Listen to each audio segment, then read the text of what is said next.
Friend of mine. Shout out to my man Wafu. Shout out to everybody out in Brooklyn. Um, he just really came on and just began to, really understand what it was and that what I was trying to do. And Mhm. so at the time I was talking to another person who was going to be managing me, and that was going to be Benny Medina.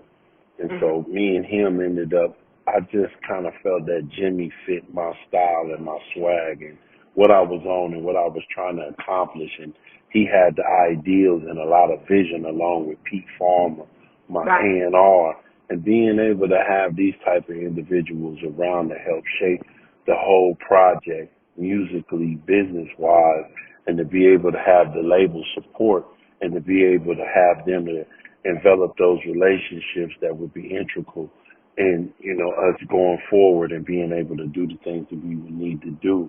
It just all fit together so perfectly at that time. Yeah. And so it just came about that way. Right. And eventually you found your own way in with the flow, because even the latest stuff I can hear just distinctive of your sound, which I love. And of course you came into your own, but there was like a lot of backslash. Because I'm asking questions from the audience from earlier, so that's why I'm Right, reading Black.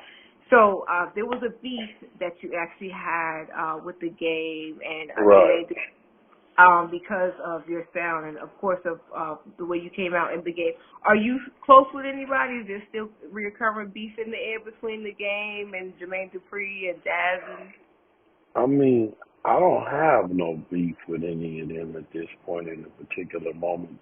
I think at the time it was just misunderstandings on different levels with all of those individuals, And so with all of those different individuals, I think over the period of time of me being around so long, I just look at them in hindsight that, there was just different mindsets and there was different thoughts and then there was different people and not only myself but all of their ears that was a motivating factor to a lot of the things that were ensuing in the moment. And so in hindsight, looking at it, and looking at the actual events that took place, right, and then looking at it now, not to minimize it, but it wasn't as big as we made it to be, and I took it as, and they took it as, I just think more than anything, now looking at it in hindsight, if we would have sat down and right, talked with one another and communicated, when there's a lack of communication, there becomes a communication deficit. And when that communication deficit comes into play, people begin to think things. And then when people begin to think things, then they begin to feel things. And then ultimately they have outcomes. And those outcomes were what took place in a lot of the things that happened. nice. Well said, well said.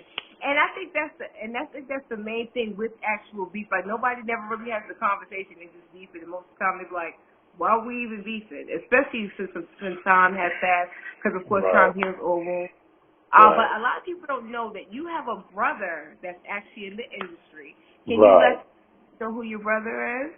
Yeah, my little brother Hot Dollar. A lot of y'all probably have heard of him, and if y'all haven't, y'all could definitely go check out a lot of his music, which is on Apple and Spotify. His name is Hot Dollar, and he ended up touring with me for quite some time, and I always would tell him like, man, one day your opportunity gonna present itself, so you really need to be prepared for that opportunity.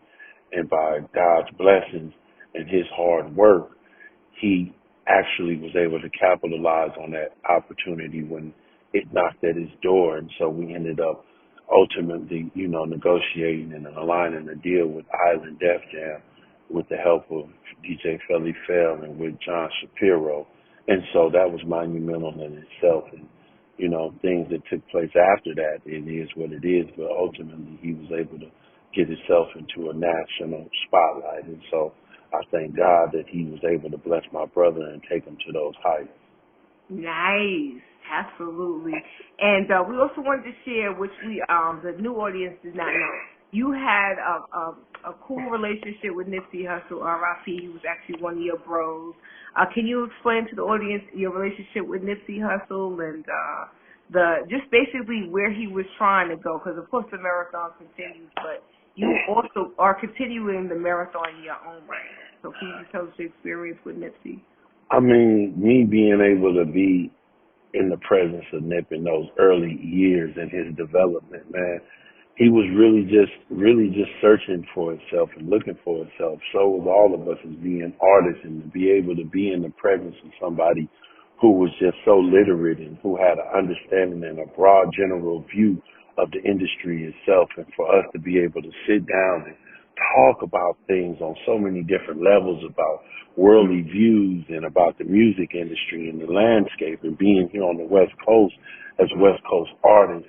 And so for myself and Glasses and my brother, and to record different musical compositions with him, man, it was just a blessing. And I think that God brought that spirit in our life, and for us to see him to catapult himself to, I mean, tremendous levels, man, and just to be able to take some of the tutelage from a lot of his predecessors, such as myself, being a precursor to a lot of the artists that came here on the West Coast, and actually take that and envelop that and then reshape it and bring it and make it something that was totally, I mean, unique in itself. And the relationship that we had and the conversations that he and I, took, to deep, lengths, and for him to be a part of, one of those supporting networks for myself and my brother, even during my incarceration, and him reaching out and reaching back on so many levels for so long. And, just being an encouraging, positive, reinforcement for me during that time of incarceration, and it's something that I'll carry with me to my dying day. And so me to hear about him and his passing while I was incarcerated was something that affected me profoundly. And it actually is one of the reasons and why I'm back doing music again, because I had taken deep consideration of me not entertaining, the thought of making music again for a long, long, long time.